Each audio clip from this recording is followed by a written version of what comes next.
Hello guys, welcome back to my YouTube channel. আশা করছি তোমরা সবাই ভালো আছো আর আমিও ভালো আছি। তো চলে এলাম আরও একটা নতুন ভিডিও নিয়ে। আমার ভিডিওতে তোমাদের অনেক অনেক স্বাগত। তো আজ যেটার জন্য আমি ভিডিওটা করছি সেটা হচ্ছে আমি আজ যাচ্ছি জলচকের তিলেশ্বরীর মন্দিরে পুজো দিতে। তো এই জায়গাটা আমার জন্য খুবই গুরুত্বপূর্ণ। তো কেন গুরুত্বপূর্ণ সেটাও বলছি।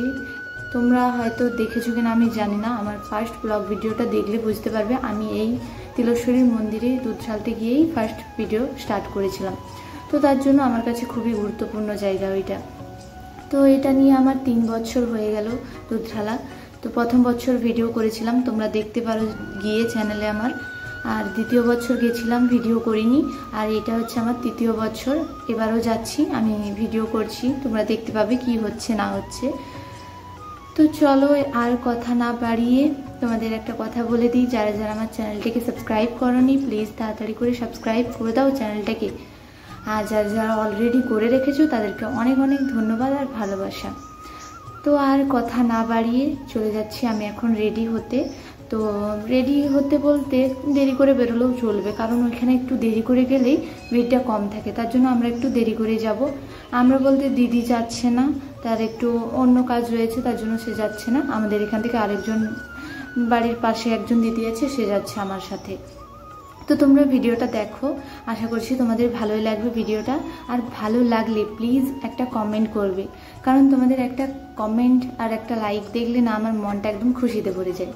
তো এই যে আমি মেহেন্দি করেছি, দেখো খুব সিম্পলি মেহেন্দি করেছি, কারণ আমার সিম্পল মেহেন্দি ভালো লাগে, কারণ দুধ ঢালতে যাচ্ছি তার জন্য করিনি। তো তোমরা ভিডিওটা দেখতে থাকো, আমি ঝটপট করে রেডি হয়ে নিই, তারপর রেডি হয়ে তোমাদের সাথে আমি আবারও কথা বলছি।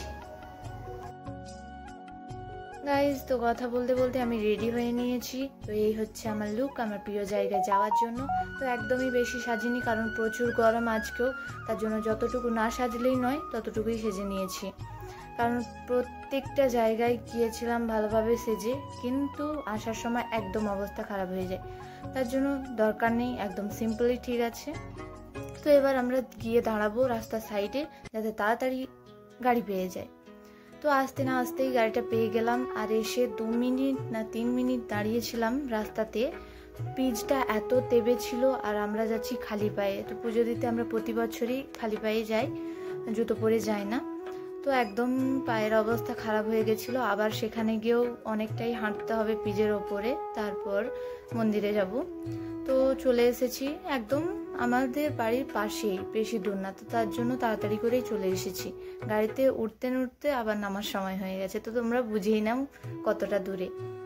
তো এসে এখানে কিনে নিচ্ছি ডাবের জল। তো দিতে হবে ডাবের জল, তারপর দুধ, কলা, চিনি, তারপর ধূপ, সিঁদুর, এগুলো আমরা নিয়ে নিয়েছি। তারপর এই যে ছুটে ছুটে চলে যাচ্ছি, কারণ আমরা যেই টাইমটাতে এসেছি একদমই লাইন নেই, ওই মন্দিরের একদম সামনে যেইটুকু লাইন আছে ওটাই। আর না হলে এর আগের বছর যখন আমরা প্রথম বছর এসেছিলাম সেইবারে প্রচুর ভিড় ছিল, কারণ আমরা জানতাম না তখন কটার সময় আসলে কি হয়। তো এই যে আমার দেওয়া হয়ে গেছে পুজো। ভেতরে একদমই ভিডিও করতে পারিনি, কারণ প্রচুর পরিমাণে ভেতরে ভিড় ছিল, আর ওখানে ভিডিও করতে দেয় না, তার জন্য আমি করিনি।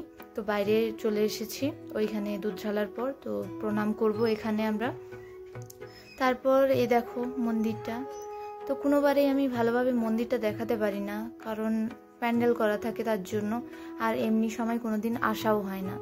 তো এই দেখো গাইজ, আমাদের দুধটা ঢালার পরেই পরকে পর এইবারে লাইন বেড়ে যাচ্ছে। তো আমরা একদম ঠিক টাইমেই এসেছিলাম। তো প্রথম বছর যখন এসেছিলাম বুঝতে পারিনি, ওই 10টার দিকে এসেছিলাম, প্রচুর পরিমাণে ভিড় ছিল, দাঁড়িয়ে দাঁড়িয়ে আমাদের আর পিচ প্রচুর গরম হয়ে যায় রাস্তাটা, সেখানে দাঁড়ানো মানে খুবই মুশকিল ব্যাপার। তো এখন বুঝতে পেরে গেছি কটার সময় আসলে কি হয়। তো তার জন্য তোমাদেরকেও বলছি, তোমরা যদি কোনোদিন কেউ এখানে আসো মন্দিরে, তাহলে ওই 11টা সাড়ে 11টার দিকে আসবে। ভালো করে প্রার্থনাও করতে পারলাম না ঠাকুরের কাছে, তো 1 মিনিটও দাঁড়ানোর সময় থাকে না ওইখানে। আর গাইজ, তোমরা শুধু দেখো আমাকে টিকাটা কেমন দিয়েছে, পুরো একদম মনে হয় আঙুলে ভর্তি করে টিকাটা দিয়েছে পুরো কপাল জুড়ে। তো গাইজ, গাড়ি পেয়ে গেছিলাম, আমাদের কপালটা খুবই ভালো, আসার সময়ও তাড়াতাড়ি করে গাড়ি পেয়ে গেছিলাম। তো উঠতে না উঠতেই এসে নেমে পড়েছি। তো দেখতেই পাচ্ছ একদম অবস্থা খারাপ হয়ে গেছে গরমে।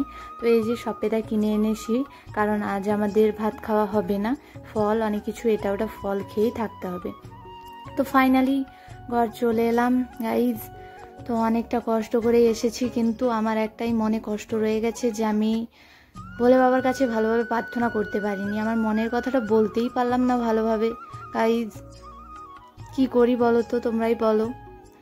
তো এতটাই ভিডিওটা, খুব ছোটই ভিডিওটা করেছি, খুব বড় করতে পারিনি, কারণ যেখানে আমি দুধ ঢেলেছিলাম সেখানটাতে তো ভিডিও করতেই পারিনি একদম। তো শেষ কথা তোমাদের আরও একবার বলছি, যারা যারা আমার চ্যানেলটাকে সাবস্ক্রাইব করোনি প্লিজ তাড়াতাড়ি করে চ্যানেলটাকে সাবস্ক্রাইব করে দাও, আর যারা যারা করে রেখেছো অলরেডি তাদেরকে অনেক অনেক ধন্যবাদ। আর সর্বশেষ কথা, প্লিজ কমেন্ট করবে, তোমাদের যদি ভিডিওটা ভালো লেগে থাকে তাহলে প্লিজ কমেন্ট করবে।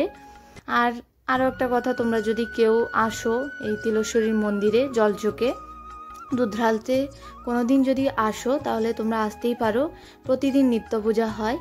তো তোমাদেরকে বলছি ওই 11:30-11টার দিকে আসবে, তাহলে ভালোভাবে তোমাদের পুজো দেওয়া হয়ে যাবে।